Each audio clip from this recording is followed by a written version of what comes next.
Welcome to the Wednesday, April 30th Teacher Advisory Committee meeting. It's 5:31 and we're calling the meeting to order. I'm Beth Osler. We have Athena Arvanites is one of our committee members, and Kelly Asaf. Dr. Rubenstein is here as well on our committee, and Dr. Campbell. And then we have another board member, Courtney Troutman, is here joining us tonight as well. And why don't we stand for the pledge?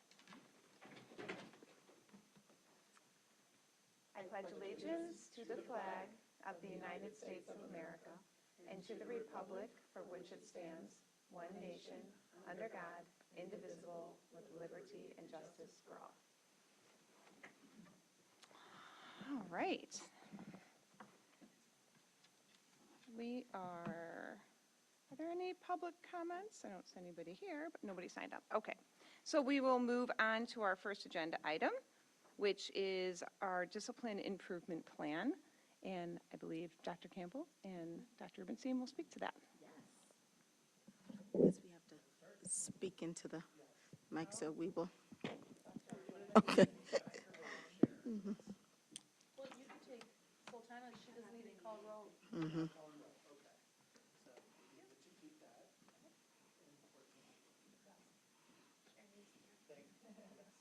wants to smell the ball. I do.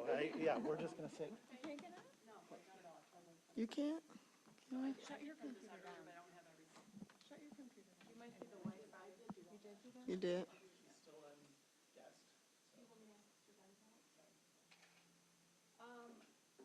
I mean, you're good. You're okay. Yeah, you're okay.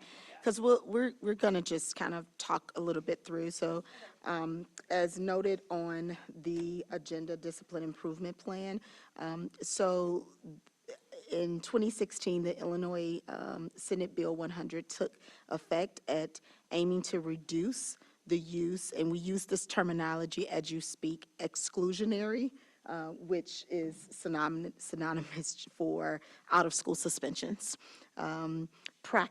discipline practices in schools. And so among its various provision, the bill mandates that the Illinois State Board of Education annually collect and report data on suspensions as well as expulsions.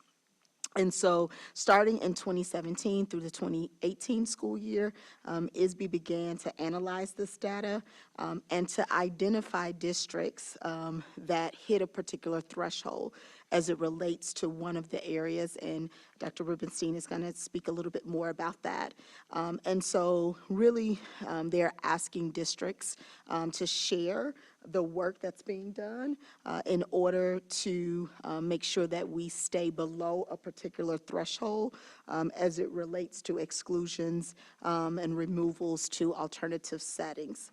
I think one of the things that I really want to say prior to Dr. Rubenstein jumping in is that as a district and as a whole, we continue to be extremely committed to improving culture and climate within and across all of our buildings.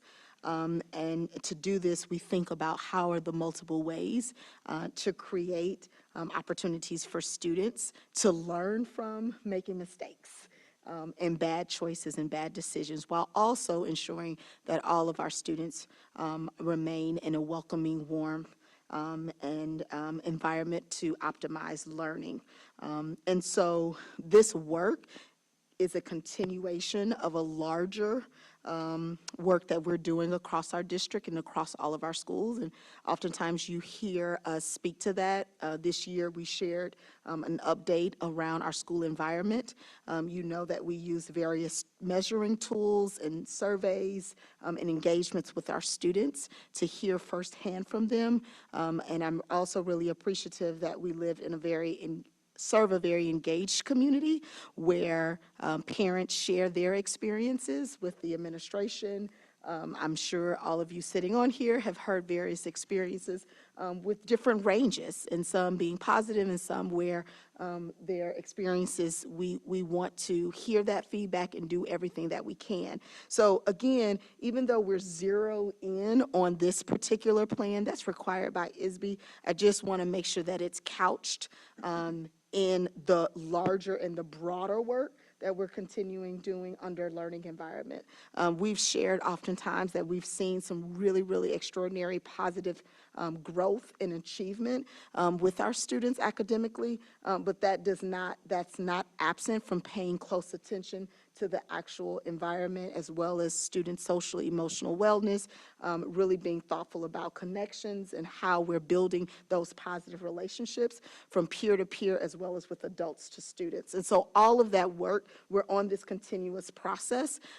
Just even within this week, I've spoken with several parents. Some parents, those experiences, their students are thriving. They're having those experiences across our elementary, our middle school. And this week I had the privilege of speaking with a high school parent that's having a very positive experience. And I will also say we have those moments where we encounter a particular family or student that that's not the case. And so I think all of us sitting around this table is extremely committed to all means all and making sure that we can continue to do the work, continue to listen, to continue to take in the feedback to make sure that we support our students. But for tonight, this particular disciplinary plan that Dr. Rubenstein is just going to talk about components is just specifically to suspensions with a particular threshold for a certain demographic. And so that's why we're zeroed in on that. But I don't want it to get lost, that we are very much paying attention and being very thoughtful and continuing to collect data and collect the feedback to make sure that we're moving forward in a positive way across all of our schools as it relates to the student experience. So that was a really, really long launch and setup, but Dr. Rubenstein, I'm going to appreciate pass that. it on to you. I did, and so that is really helpful because I think that just to go back to think about the entire state of Illinois and really the country has been on a journey to really look at and dig into data surrounding the use of exclusionary discipline. So this was work that started a while back and has continued to be a focus of the work. Some would say that the pendulum is swinging a little bit again with some recent changes from the federal level, and so people might be hearing about that in the news. But in Illinois, we are still in a position where we are really digging into our data, seeing if there are areas that we can improve climate, culture, and discipline overall for all students. And if there are any groups in particular that are experiencing a disproportionate number, to really try and reduce that. So we are definitely, and I've talked with now almost all of you about this individually, and so we are definitely committed to creating a school environment where every student feels respected and supported and really has the tools that they need to succeed. And so while this plan was prompted by a review of our discipline data, it really represents for us more than a response to requirements. It's really a meaningful lever that we're using to strengthen school culture and climate across York High School really specifically, but really across the district.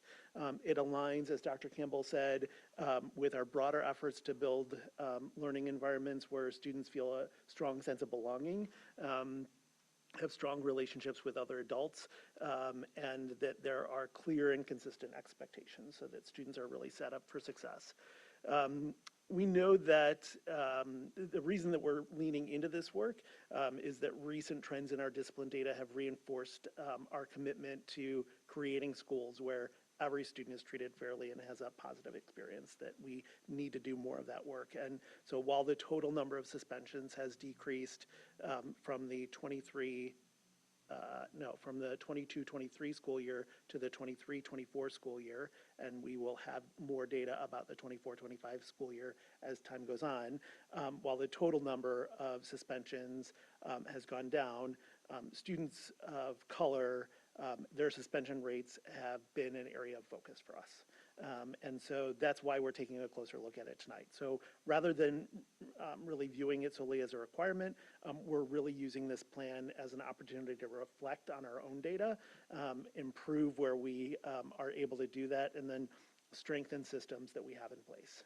So with an eye always towards improvement. So this plan is really grounded in what our data and what our students are telling us, because really when a student is acting out in a way that they are experiencing exclusionary discipline, that is a message, they're communicating something to us. And so we're reviewing discipline data on an ongoing basis to identify patterns, improve our practices, make sure students are being supported in the right ways, and we're committed to doing this work openly and with care for all of our students. So our continued focus on building strong student-teacher relationships, fostering positive school culture, really our hope is that all students will experience classrooms that are welcoming, consistent, and grounded in mutual respect.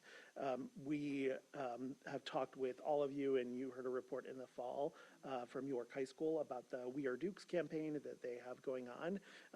And that's a part of that is a small part of this plan. There is greater work that is going on all throughout the district, but really for our purposes today, this is a very narrowly tailored and specifically focused plan on one lever that we are working on pulling.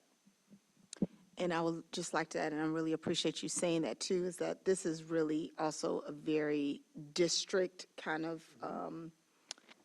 perspective in terms of the plan. And behind that, there's so much more integral work that's happening with our YSS team, with staff members, with administration, and really, really helping us to understand. And now that we also have some stronger opportunities and spaces to even talk about transition across the fact that we're a unit district. So today, we even heard on our tour, at the board tour, that, we're not waiting till our students just get at York High School and get to the transition center to start to identify and understand what are some of the very individualized needs, but thinking about how we can use the knowledge and the information and the relationships that we're having with students earlier on in their journey in the elementary to also impact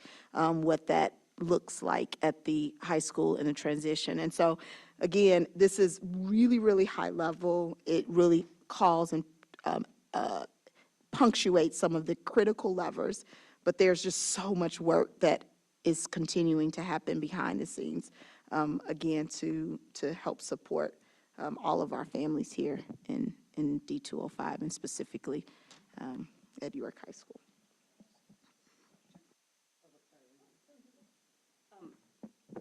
Firstly, are these just the numbers that you gave us? These are all out-of-school suspensions? Correct. Okay. Yes. And then secondly, for the implicit bias training, why is it only York and Churchville that receive the training, or are other schools going to receive it, or is there based on the? That would be the plan. So there are a lot of providers in the community who are able to support the work that you just outlined related to implicit bias training. We want to make sure that we tailor our focus and approach to making sure that York has the bulk of our out-of-school suspensions as a district, as they would with a high school. And so starting the work there to strengthen that implicit bias training that is already going on in other realms. So it's not to say that other teachers and other team members would not receive that training. It's just different training and more enhanced. Does that answer your question? Yeah, thank you. Okay. I just had one question. Welcome, Dr. Henry. About some of the items that you guys are talking about as far as, this is a bigger, broader plan, there are some specific items that you've been talking about, like the We Are Dukes and some of the other things that are more specific. Will there be an opportunity for us through this committee or committee of the whole or different venues where we will be able to dig into some of those specific actions that are being taken across our district in different schools or in different settings and hear a little bit more about that? Yes, I think that we are very much committed to making sure that the board understands the important work that is being done related to improvement of discipline, improvement of culture and climate, what that looks like from a building level. This is one small snapshot of that, and so bringing you into that work over the course of this year, and perhaps as we talk, this year we did a presentation for the board in September about culture and climate, and so that can certainly be an area where we provide additional context. Yes, and also to answer your question, we are also looking forward, one of the things that we feel that there's a readiness for is that over the last few years, you have really heard the cabinet members or district office administrators really talk about how we're internalizing and operationalizing our strategic plan, our strategies, and the goals around that. I think a couple of things. First, I think that's why it's really important, and I'm so appreciative to this board engaging in the board tours, because I think that's where we have the opportunity to share how that is being internalized and actually implemented at each individual schools.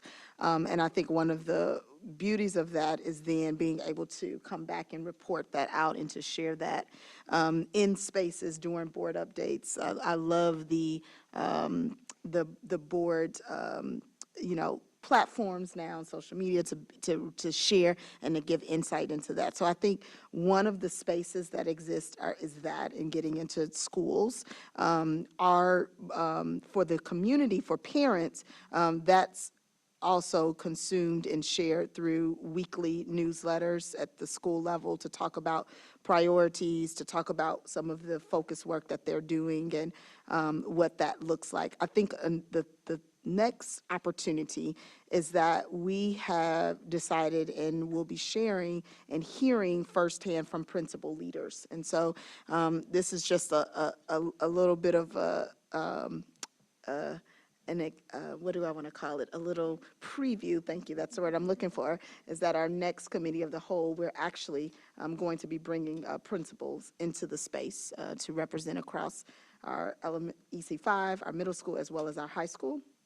And what you're going to hear is be able to have even an opportunity to hear how they walk through and process, use data to think about their school improvement plans and the specific work that they're doing and how that is then being measured by specific outcomes. And so I'm going to be sharing, we moved to utilizing a framework called the Leader Paradigm Framework that breaks it down in various domains and systems and culture and instruction. And then we have common areas across district-wide within those domains that school leaders focus on, and that's what's tied to professional learning, that's what's tied to kind of their cycle of inquiry process. And so you'll be hearing firsthand from those leaders. So that is, again, another attempt for there to have some insight into some of the specific work that's being done at the schools.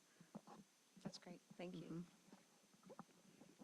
Yeah, a couple of comments. One is I'm really happy to hear, and I'm right where Beth was, around hearing more about the efforts to improve student experience, specifically at York High School. I think as board members, we hear a lot from our community. We hear a lot from students, and having a better understanding of what the student experience is like there.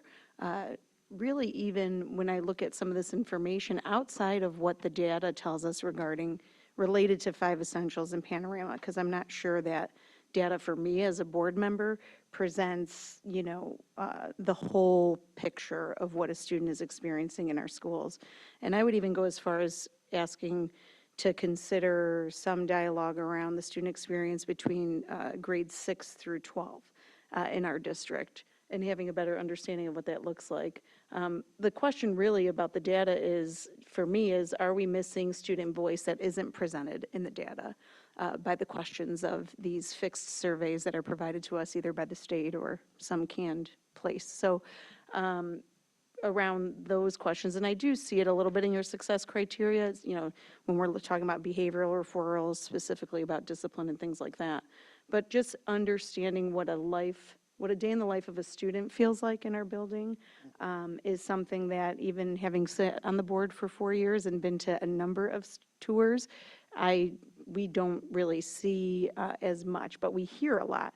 And so I'm wondering if there is a disconnect that lies between what we hear in the actual experience, that we can figure that out and talk about it.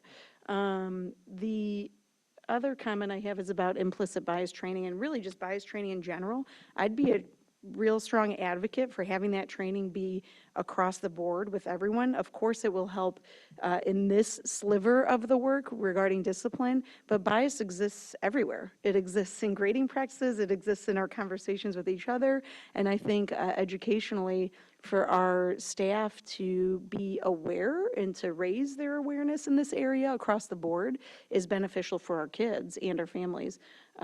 So just, that was my comment on that one. Let me make sure I've hit it all.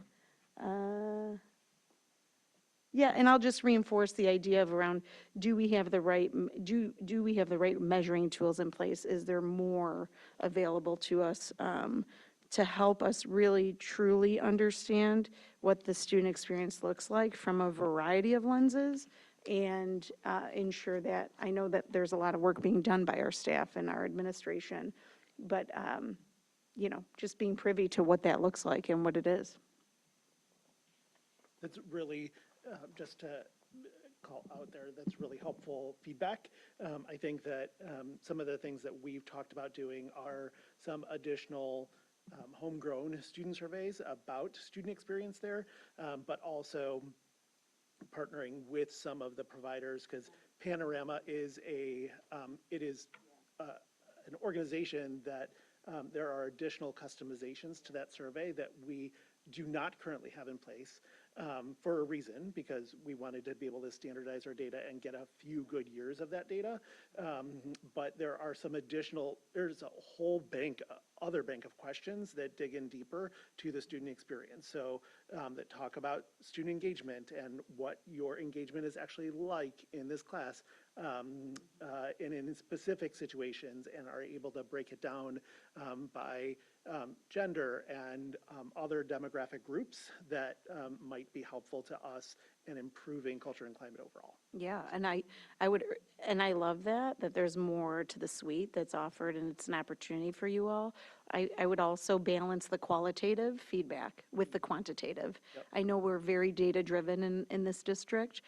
The qualitative feedback, I mean, I've always said, just ask kids, they'll tell you. Just ask them, and they'll tell you.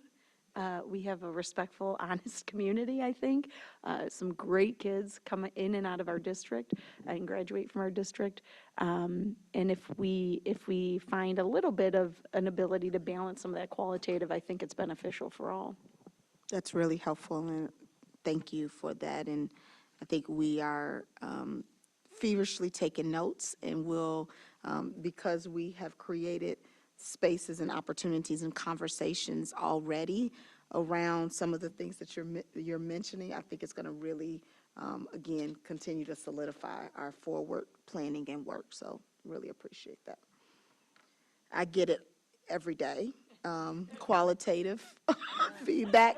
And, it's so interesting just by having 2 children and, and how, just within that experiences can feel, look, sound, so very, very different. And so I know as a parent, to Kevin's point, one of the things that we wanted to do when we first came in, right, thinking about, right, like how do we create just a common understanding of where we are as a district in order to have some insight into some critical levers district-wide we needed to pull. And I think now that we are where we are, we're now at that turning point where we can now begin to differentiate a little bit based on sites, based on continued feedback that we receive.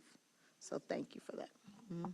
I just wanted to elaborate on that one piece, like, I think just using all the tools that we have now that we're at where we're at. And, we have this committee here, which is going to have parents and teachers on it, which we're going to be discussing later. And then we have had in, past years, some parent and student advisory committees at our schools. And I think that's another really valuable tool to use to just get that student and parent voice as well. But just to be sure that we're listening and hearing, like you said, there's all different experiences, and make sure that we're listening to all of those. So, Kelly, did you have something else you want?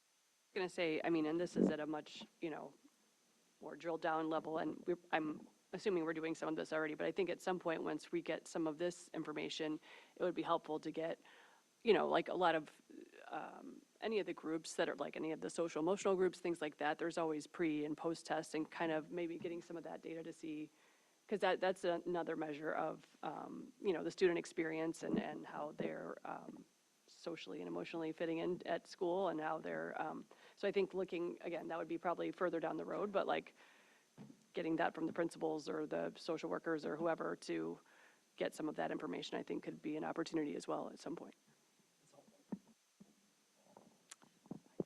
Yeah, sure, go ahead. So I appreciate everything you guys presented tonight, and I think I just want to frame it a little more from our community to like kind of understand how we got from the 30,000-foot spectrum to narrowing it down to this kind of specific discussion we're having tonight. I think it's lost, and I don't want to get lost, and I know it's not getting lost on you guys, but when we have such a narrow discussion about a plan for a specific thing, I think sometimes community members might lose sight of the fact that this is just one aspect of an overall plan that a lot of focus is being put on. This board, the board before us has spent, well, I guess it's the board before us, right? Has spent a lot of time, I mean, they haven't had a chance, give them a heartbeat. Has spent a lot of time in open meetings and lots of opportunities to discuss the culture in our schools and how important it is for us moving forward to not just make it a welcoming space, make it a safe space for all students to feel that they have the opportunity to learn, right? Because if they don't feel safe, they will not learn, right? Like there's a distraction at all times.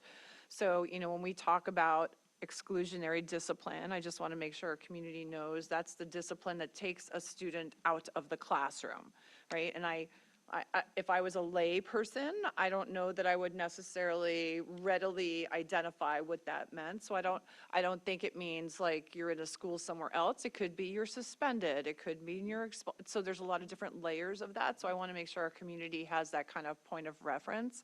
And I think that it's hard to look at data, whatever. But, and there's not a lot of things I agree with that the state mandates us to do. I feel like we are compelled to do a lot of things. But I do think that when we are compelled to look at data, it makes us more introspective. And it says, like, what are we doing well and what are we not doing well? And I think this mandate by the state to look at, hey, have you hit this threshold for 3 years in a row on suspensions? No, we haven't. So overall, we might be doing we're getting better. Have we met that threshold in expulsions? No, we haven't. So, hey, we are doing some things well. But in this third category, where we're talking about, reducing, like the racial disproportionality in discipline, we've hit that threshold. And so our focus is there for that reason. And it's important for the community to recognize it's not that we're only focusing on that. We have this 30,000-foot view of everything, but the data is making us more aware of parts of our plan that might need more focus. And fine-tuning is a great word, Dr. Rubin said. Thank you for that. Yeah. So I don't want any of these discussions to be misinterpreted by our community, because this board, this administration, all of our buildings, I know, are focusing on making our students feel safe, and so that they're in this environment that they can flourish in. So I applaud the focus on making sure that we're continuing, because I feel like I don't want the community to think, or they're starting to look at this, because that's, couldn't be further from the truth. Continuing the work on helping our students succeed, not just the students that are not reflected in data or anything else, but the students that are in our buildings. We want all of our students to succeed. And so I truly appreciate the focus and the time put on this. And I think Athena made a really good point about like individualized surveys, like that you've indicated that Panoramic might have our ability to do. And we might get some more of that information when we include students and community members and, you know, staff on these committees, so we can get these insights from them, because I do think we often forget, like we sit here as adults making decisions for our students. Yeah, what the student, I mean, I feel like sometimes it really does get lost. And I know as parents, we have these discussions with our kids and we take that information to the board table and to the office. But I do think their perspective is super important to include. So thank you guys for the work and the intentionality into everything you're doing, because I do appreciate the focus on improving all of our students' experience. Yeah, thank you, Mrs. Troutman, appreciate that. Anybody else? Okay. We can move on to the second item on the agenda, if you guys are ready. And this is about the initial review of the 25-26 student handbook, which includes student discipline policies and procedures as well. And Dr. Rubenstein? I is that you? will, Okay. yes. So last year at this very committee meeting, which seems like more than a year ago, we really dug in deep to some suggested changes in the student handbook. And so if you will recall, last year we had gathered a lot of feedback, really specifically from York High School, around a couple of things. Number one was some of the grading practices, and that stemmed from a board conversation that occurred in 2023 when the board approved the handbooks. And so we were committed and are committed to doing that work. But we made a lot of changes last year. We also had a pretty extensive conversation at the board table last year about athletic and co-curricular participation and leadership opportunities, and what those areas of involvement really look like, and making sure that that's accurately reflected in our handbook. And so I am excited because I think that our handbooks are in a far better place this year. Than they have ever been. Okay, I was not going to say will- that. I appreciate that. I will Yeah, tell you yeah. than they have ever been. Okay, been. I appreciate that. In I my appreciate that opinion. feedback, yes. So really what we are looking at now is less like heavy revision and more zeroing in on some areas that have changed with respect to policies, and some areas that we've had some a greater spotlight on during the school year. So there are some specific things that were called to our attention as a part of this year, or that as we reflect on something, it should be more accurately reflected in the handbook. And so that really is the changes that you see here tonight before you. So we have or are in the process of updating all of the letters, student fees, the calendars. IHSA has not yet released their 25-26 procedures. We don't expect too many heavy changes there. All of the district contacts. We have updated several sections related to curriculum content, emergency treatment and AEDs, and then the Title IX rules have been updated to reflect that we reverted back to the 2020 changes. And then there are just some stylistic changes and content updates that have been made regarding student assessments and student fees and student discipline and behavioral expectations. There's some 504 stuff that has recently been added in there. And so we are feeling like we're in a good place. We wanted to bring it to this committee for some of your feedback. The only other caveat that I will put on this is that there are some additional policies and policy changes that we will ask the board to review at our June policy committee meeting that will need to, once the board policy committee reflects on those and assures that we're going to make it first and second reading, that we would update those. So just as a small example, there is we were looking at this today, Ms. Sultana and I, the acceptable use policy is being recommended for an update to reflect some additional pieces about artificial intelligence and the use of artificial intelligence. And so that's just one small preview, but we want to have that reflected in our handbooks. So. Dr. Rubenstein, I was just going to ask you to just, again, the work that happens behind the scenes to get here, that just, if you can just remind our board and our community that this is not the Dr. Rubenstein handbook, even though you are here presenting it tonight, we're talking about it, but exactly. can you just share a little bit about the collaboration that's happened, continues to happen behind the scenes for So this? just a couple of things. So, and we have talked about this publicly before, but every 4 years, every school district in the state undergoes an audit of our practices to make sure that we're in compliance with every state law. And so one of the things that they check in that audit is all of the little things that are printed in this handbook. So they will ask really specifically for where's your page about Title IX, where's your page about all of these other sorts of things. When we did that, this is my 5th year here. When we did that in 2020, there were some things that needed to be further aligned in our handbooks. And so we really committed after that 2020 review to further dig into our handbooks and overhaul them completely. And so we've done that with principals, assistant principals. We bring it back to the cabinet for their thorough review. So people are really, everybody takes a portion of it to really say, like, is this reflective? Those sorts of things.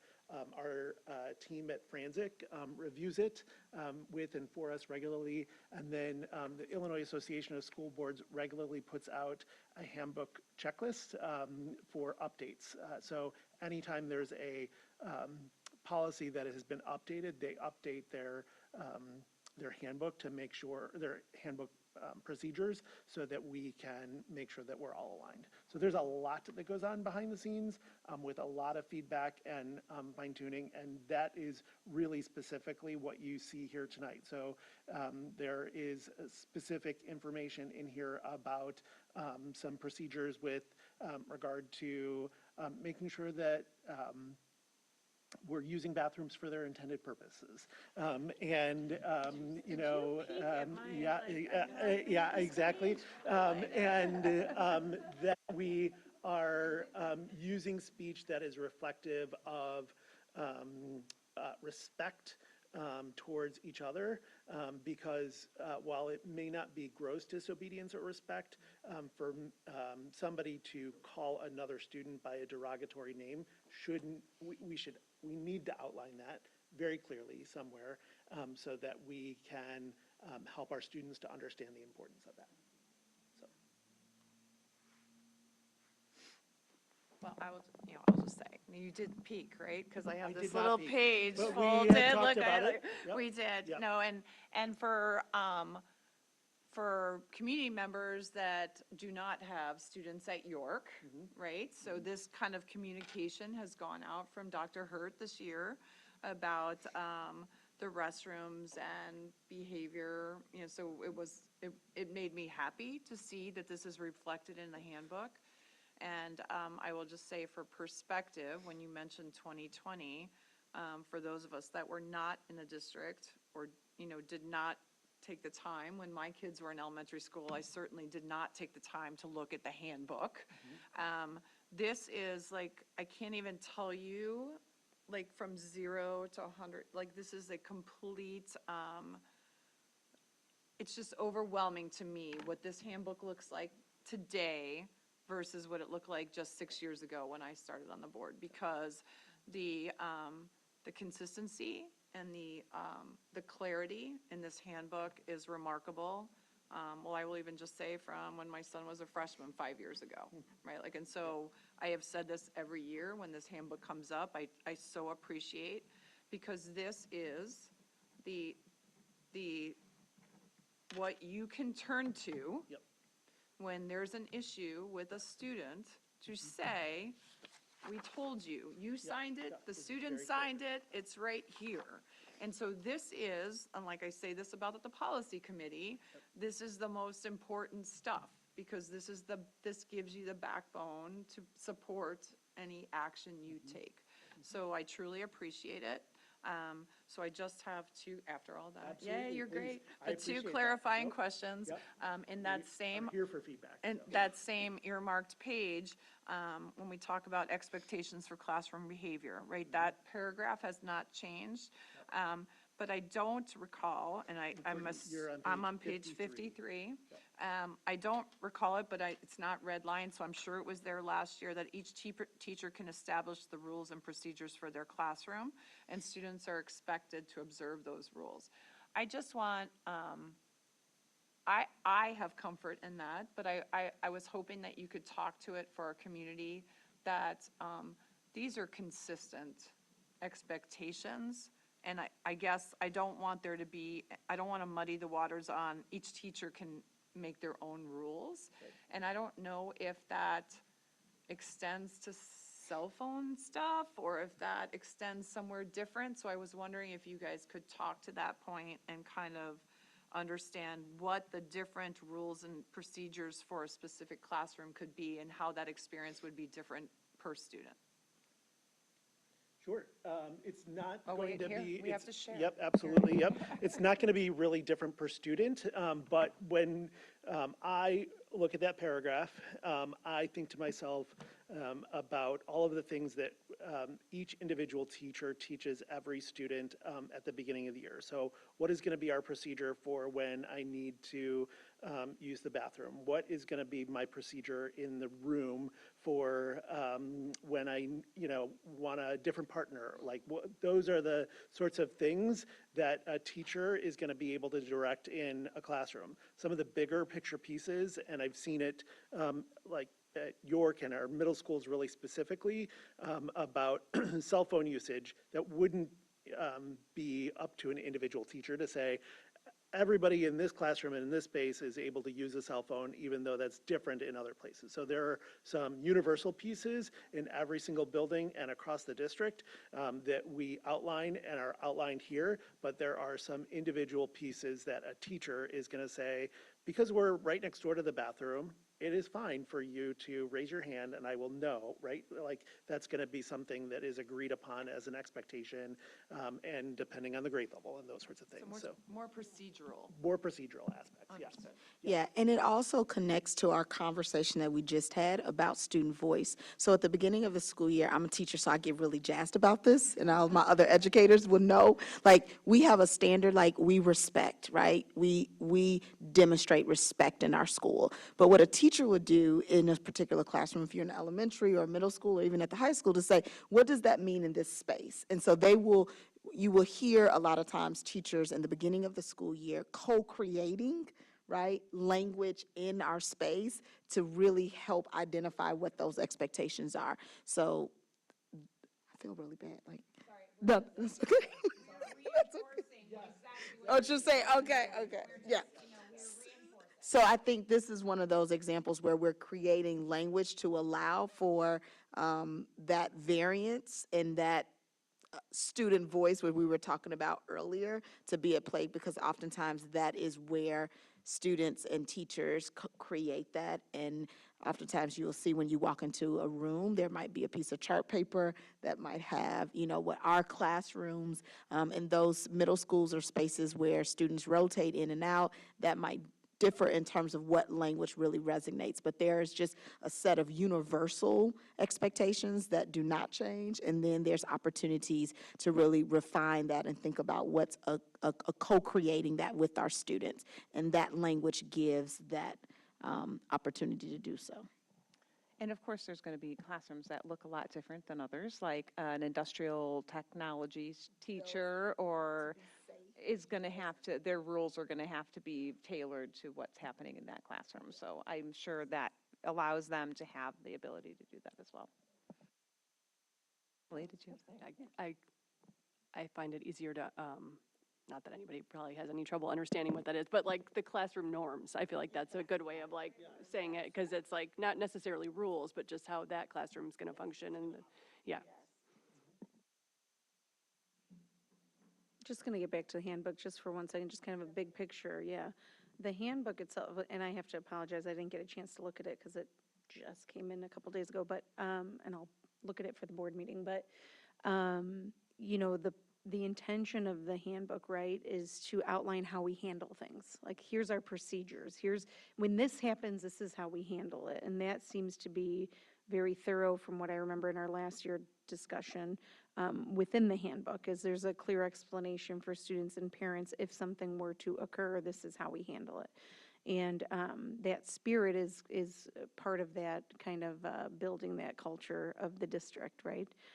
But really to inform people, parents, community members, really parents, and even staff of what those practices are for the district is really the intention of the handbook, for students, staff, and parents to understand how we handle things, whether it's curriculum, bathrooms, doesn't matter. This is how we approach those situations. So thanks for all the hard work on it. It is one that as soon as you hit print, becomes outdated, I'm sure. And that's why we have typically an online version, so that is usually the most up-to-date version of the student handbook. As laws change and things change mid-year, so does the handbook. And so this is just where we are right now.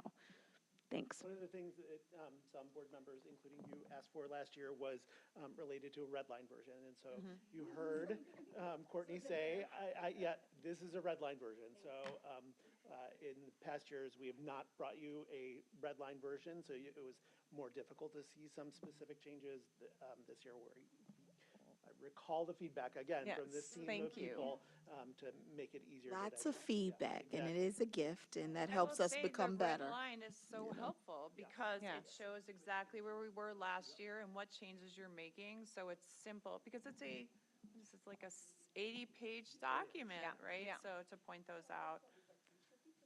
Right. Right. Well, no, I just printed it out because I can't see.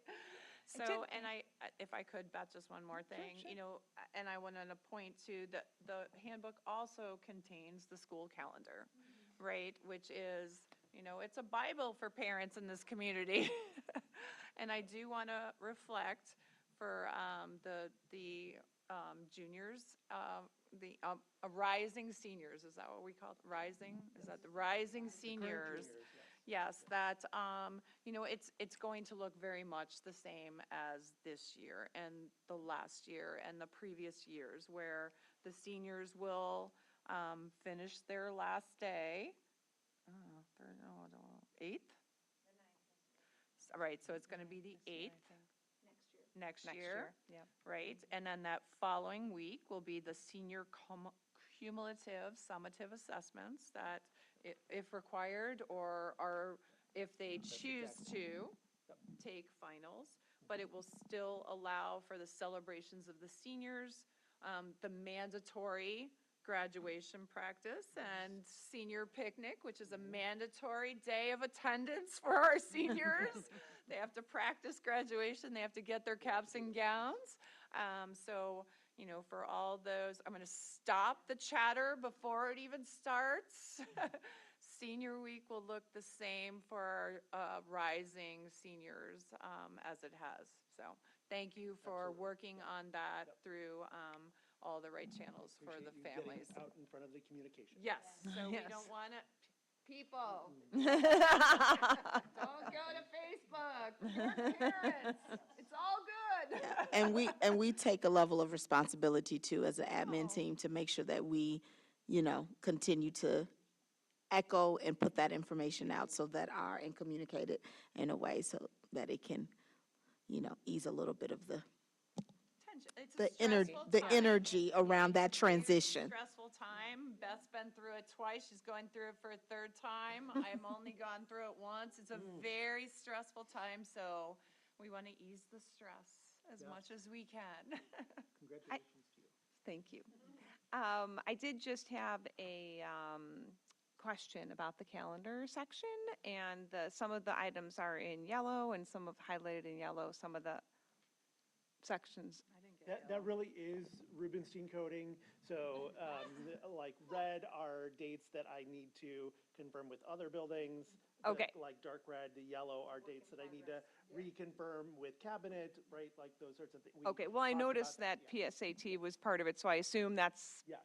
that's because it exactly needs to be changed to ACT and you need to figure Absolutely. out those dates and, okay. Absolutely. Okay, that's what I figured, but, so the red is things that you're just looking into coordinating, yellow, I need to coordinate with cabinet. yep, on okay. those. So just things that, just still figuring out dates on, okay. Everybody has to have a system. Just want to make sure, yeah, Otherwise, no, I you love are going it. to have Love like it. 5 different versions of this same handbook. Yeah. And then when you don't change one. And Perfect. I've done that before, so. No, thanks for letting us see into your code. Honestly, it is, little yes, tiny exactly. insight into Yeah, exactly. Yeah. Yes. Did anybody else have any questions about any of the handbook items? No? Anything else, you guys? Good, okay. Yeah. Okay. Great. So we'll make sure that all board members know that this red line version is available and that they can sift through it in their leisure time. Yes. Just a little key. A little key would be great. Yeah. Okay, and next, an item on the agenda is about the makeup of this committee. And right now, you'll see that we don't have parents and teachers on our committee, but we will. And now we're going to discuss the process by which we will be welcoming those committee members to our committees. So I'll start, you start, I'll start, and then exactly. you'll Yeah, come no, in no, with no. some of the Good. details. Yeah. Although, wait, where were we? What school were we at when it was like airplane, then it went like the Helicopter, phonics? yes, Oh. exactly, yes, Like yes, I dirt, forget, grass, yes. mud, Exactly, we like were right, right like, digging in, It's yes, fun like this, right? yes, We Yes. were walking to school, and that was, brought exactly. that up, What's like, the that's, I don't, yeah. helicopter word? Yes, What's the mud word?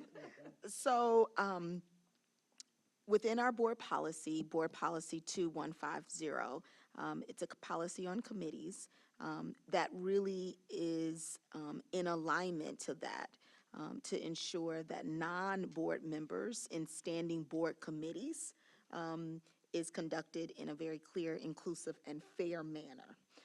We currently have 2 board committees that actually allows representation from non-board members to serve on those committees. And those 2 committees are a Parent-Teacher Advisory Committee, which is this committee, as well as our Finance and Operations Committee. And one of the things in thinking about like our Finance and Ops Committee, when we went and actually launched the referendum, we had parents and community members that had a level of expertise in the field of construction and finance, and due to the referendum, the board thought it would be of high value to have that voice and that perspective as we were thinking and continuing to plan through the referendum, which we are super, super, super appreciative for. Insightful questioning. Very insightful question, and just the level of expertise of things that potentially, that they were able to help ask.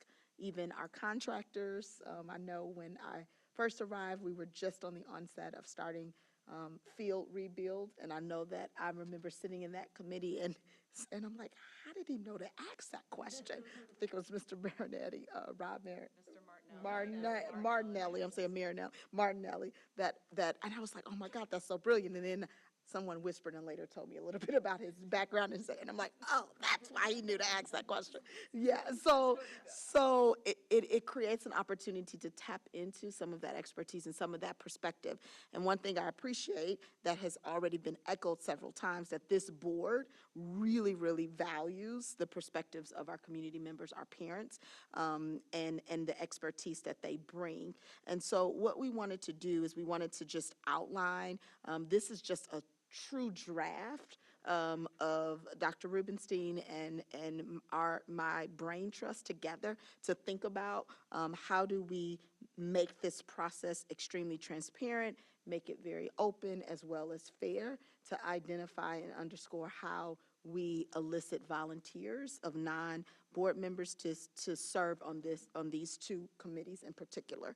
And so tonight, what we wanted to do was just kind of walk you through some of our thinking around eligibility criteria and then the particular steps and timeline, and would really love your feedback and your thoughts. This is first being shared with you all. This has not been socialized.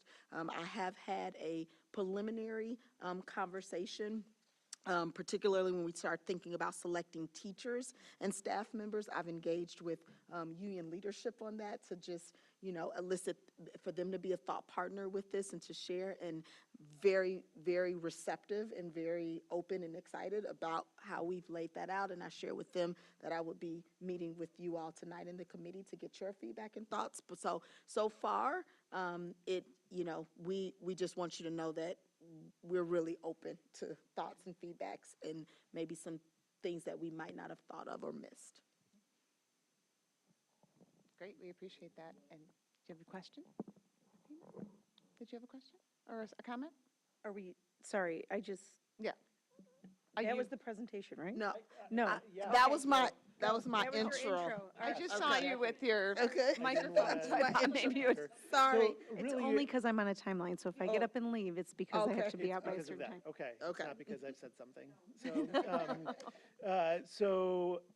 We really wanted to design a process that was going to allow the board to bring on other people to these two specific committees, and that there was also a process for ensuring that there was some sort of time limit. So it's not a forever service. They're not, we actually put a 3-year recommendation total, that this is an annual process that the board would engage in to review applications from others and those sorts of things, but that you wouldn't serve more than 3 years. And the reason for the 3 years is because the board member term is 4 years. So we would not ever have a community member advisor who is serving longer than a board member. So that's the first thing. The second piece here is that the role is really to bring additional perspectives to the board committees, and to do it in a collaborative manner which really supports the vision and mission of the district. The people who who the board would look at bringing on are not going to be representing any specific constituency, so we wouldn't be asking them to go out and gather feedback from all of the, whichever group of parents and that sort of thing, because that's a role of the board, right? And so we wanted to be very clear and thoughtful about how we laid that out. So the thought process here is that we would have some sort of announcement after today, and use this as a launching point to put out some applications that would include information like affiliations, schools of students that they might have in the district, why they are interested in one particular committee or another, and then any relevant background experience that they have. There's also a confidentiality agreement that we would include in there about all of those sorts of things. And then from there, we would engage in some sort of review and selection process. And so we're very open to the feedback, any feedback that you all have about this. What we are trying to do is to make sure that we're able to establish these committee members in a short, relatively short period of time, while still being inclusive of all of the voices. And so the next step would be that there would be some sort of review and selection process by superintendent, probably some board members, maybe other cabinet members, those sorts of things that would support that process. And then we would bring sort of a slate, for lack of a better term, a group of people that we would suggest adding as community member advisors to the board. And so to the board officers and to board committee chairs, to really say, does this meet your needs? Is that really what we're thinking about? So that at the June meeting, then those board appointments could be made official by the board president, and we would move forward from there. And then that group of people would specifically convene for the next year. So if you are appointed to be a part of the Finance and Operations Committee, then you're going to be coming to the September, November, January, March, and May meeting, and that would be really it. And you could re-up for perhaps 1 year if the board wanted to do that, but that's not required. So you're committing to 1 year. And similarly, for the Parent-Teacher Advisory Committee meetings, that's this group. While we have only met one time in the past, which is required, we're suggesting adding an October meeting for some additional oversight and to include additional voices in that. So there would be an October meeting and an April meeting where we would include all of those members. So I will pause there so we can, because that really is the bulk of the presentation. It's a very similar process for teachers.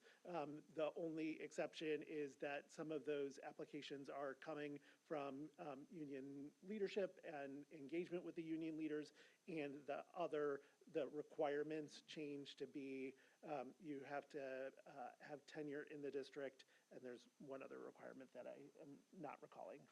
You have to be full-time. You can't be a part-time teacher, so. Yeah, I think it's great to have a clear-cut process to engage our community in this work, to have a one-stop place where they can see what the committee is about, you know, a little descriptor, and then understand what the commitment would be in the role. So all of that sounds good. I was a little, I needed some clarity around the 1 to 3 year piece, because the application process and selection process feels like a lot. So, but for a 1 year term, that would feel like a little bit of a disconnect, that all this kind of interviewing and working goes into a 1 year. So can you explain a little bit about that 1 to 3? Is it that they have the flexibility to stay if they'd like up to 3 years? Okay, so, but it's an at least 1 year, it's an at least 1 year. It sounds like they don't have to apply every year. Once So they're again, in, this is a process that we have drafted. We are very open to that Yeah. feedback. So if you say to us, you know, you could say that you want them to commit to 2 years, and that, like, this is your process.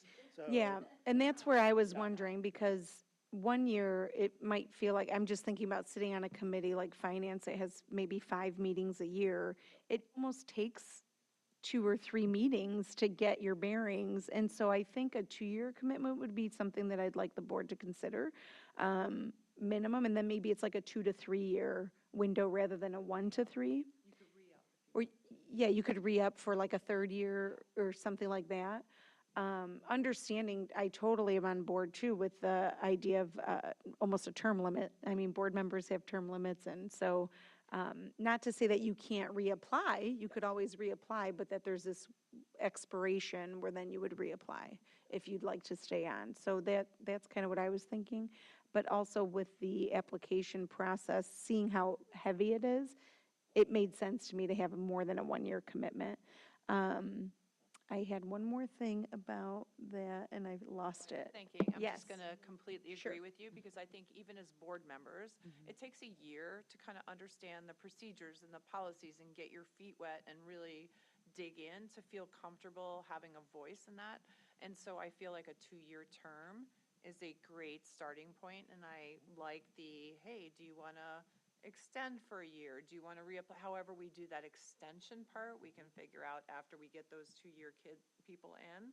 But I do like the idea of a 2-year term, because 1 year goes by so fast. Very quickly, And then a- especially with only 4 or 5 meetings. 100% agree. So a minimum of 2 years and then a maximum of 3 years. I do like the idea of different community members being able to have the opportunity to get involved. That's the Right. only place that I'm kind of like torn between the 1 and 2 year commitment. But I also agree that it does take a while to kind of understand the process and the different items that are being discussed. So But 2 years. They can reapply, right, after the 2-year term, they could reapply, and then maybe there's other community members that might fit that same role, that they could then could be Yeah, maybe chosen. after the 2 years, we have them Yeah. reapply. That's what I think we should do. And then that way, have it to gives reapply. more people. And then more Yeah. people can have an opportunity then. Yeah. So Yeah. I agree with the 1 year is kind of not enough. 2 years, I think, is like, if you're applying, you're agreeing to a 2-year term, and then you can reapply, but I Yeah. think if, maybe we won't have that many people that want to do it, and then you can reapply. But if it's like, I think we want to give as many people an opportunity to share their voice and be heard as possible. So I'd like to personally, I Consider think that, 2 yeah. years. Yeah. Sounds good. Let's make that update and then share that with the board, and we can decide all together how we want that to look. One last thing before I go, because I'm running out of time, sorry. I also, just in the spirit of continuous improvement, I'd love to go through this process, whatever we decide it to be, and then have a moment of reflection to see how did it go, what do we need to tweak, for the next round, because it's new to us. So did it work, did it not work? And then give us an opportunity to kind of review that after our first round of it. Yeah, it's important, yeah. I have Go Yeah, ahead. I just, Thanks I have one question, one thought. I mean, I don't, just pertaining to the committee in general, to this committee, I don't know what the procedure is for this, but I almost feel like, and we could obviously talk about this at some other point too, but that this needs to meet as many times as like the other committees, like finance and policy. I just feel like this is an important, this is hearing from the community, especially having, when we have a teacher or teachers and community members on the committee. I feel like that's a really good way to tap into what's current and what's happening in the district. So I feel like if we're able to meet more than twice a year, I think that would be super helpful, and just a good opportunity to just learn more about what's happening that's, that we're not always maybe hearing about. Secondly, and maybe this is somewhere, as you know, my computer is not working.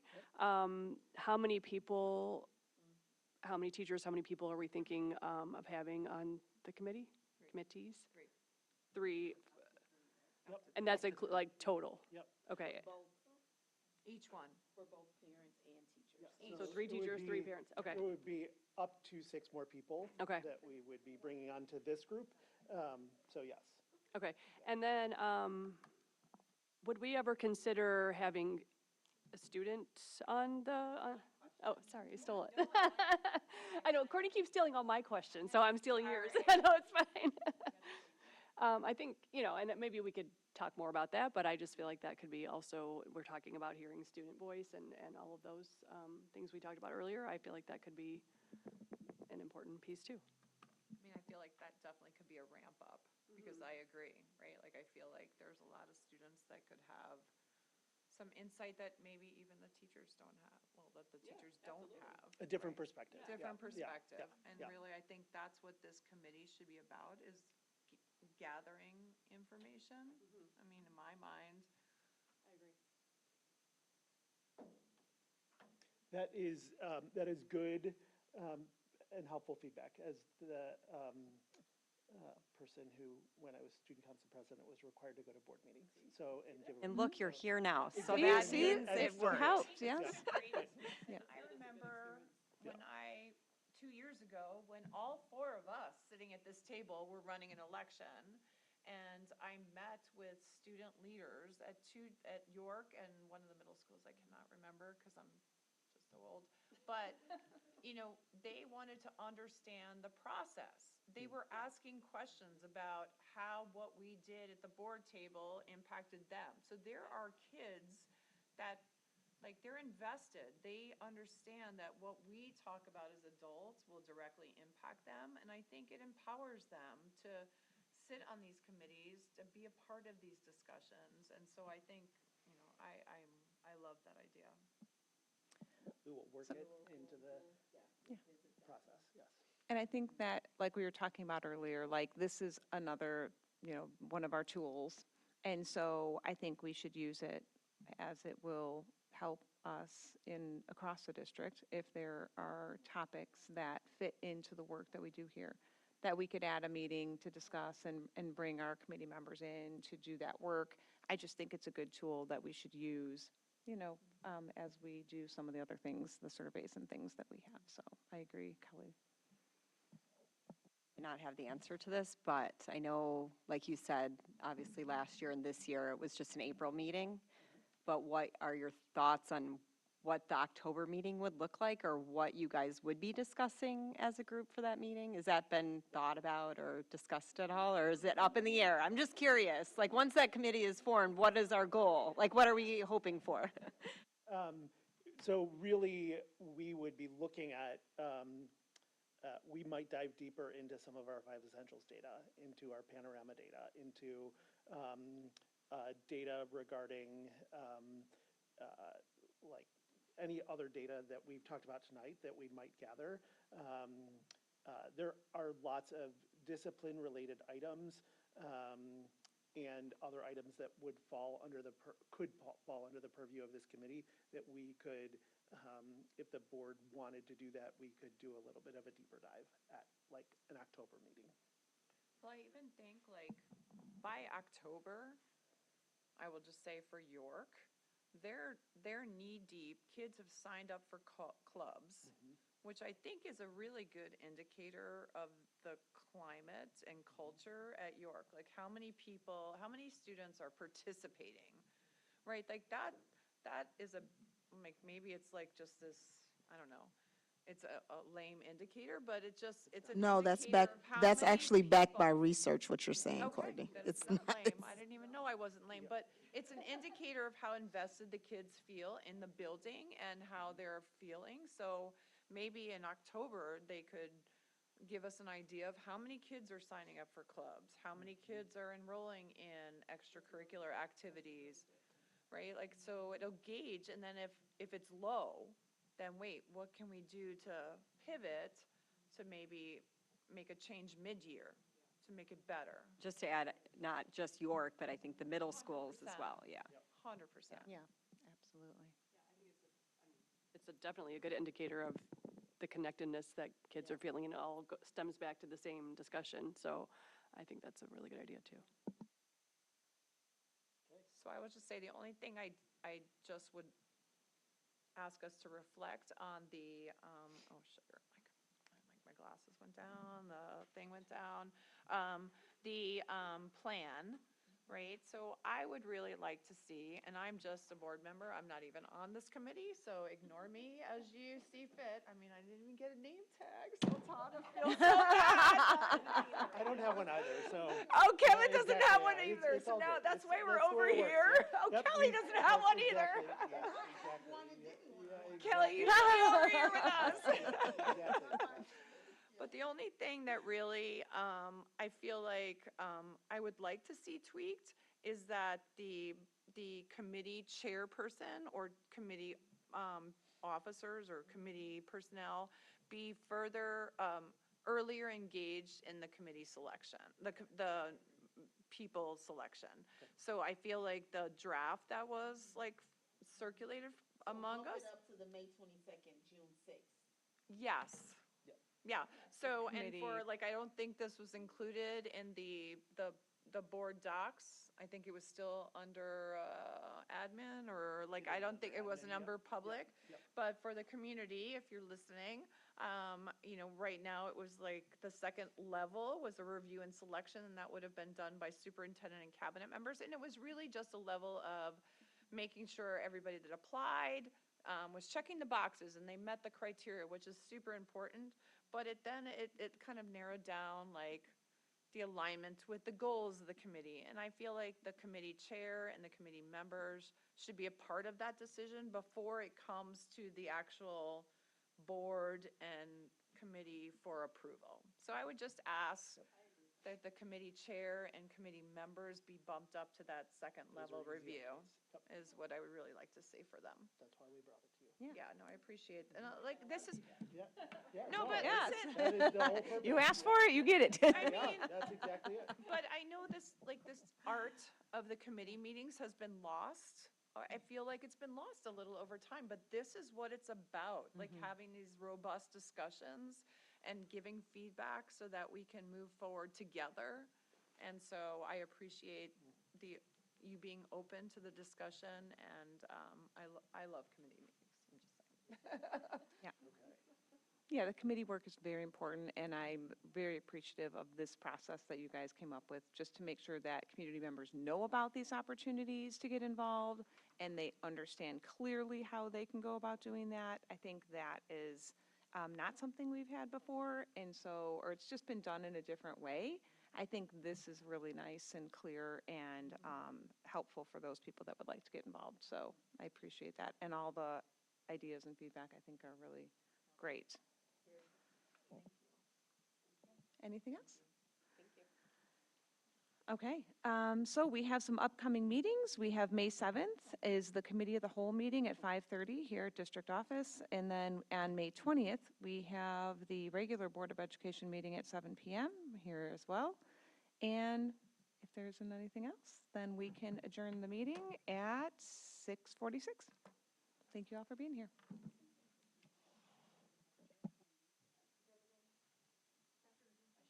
What? Are we done? We're done.